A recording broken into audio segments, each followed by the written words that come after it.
کیا تجھے ایسی چیز بتا دوں جس سے تو اپنی آنکھوں کا علاج کر لے؟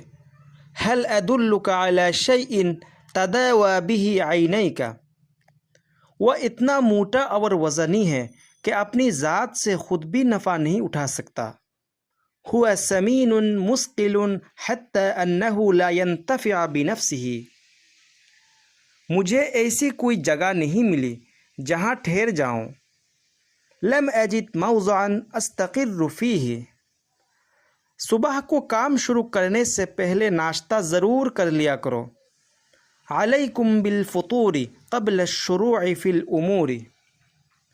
جب کوئی کام شروع کرو تو اس کے انجام کو سوچ لو۔ اذا اخذتم فی امر فانظروا الی عواقبہ۔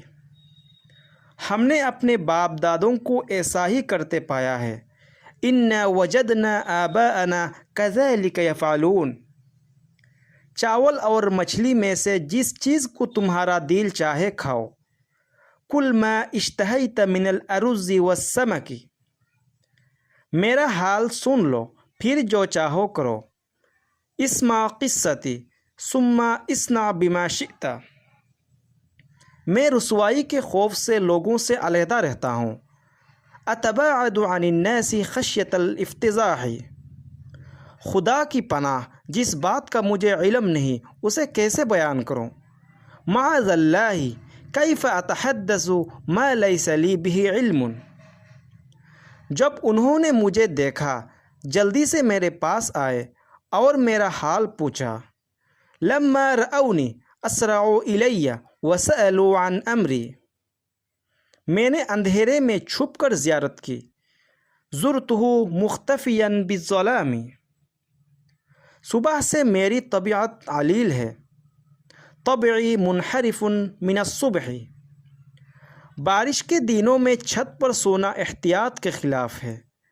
الرقود علی السقف فی زمان المطر ینافی الاحتیاط۔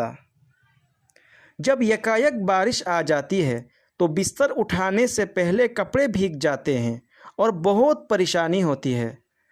فإن المطر اذا نزل بغتة تبتل الثياب قبل ان نطوی فراشنا ويلحقنا التعب جدا۔ ہر معاملہ میں حق کی رعایت کرنی چاہیے۔ تلزم مراعاة الحق فی الامور کلہا۔ باتوں اور کہانیوں میں وقت ضائع نہ کرو۔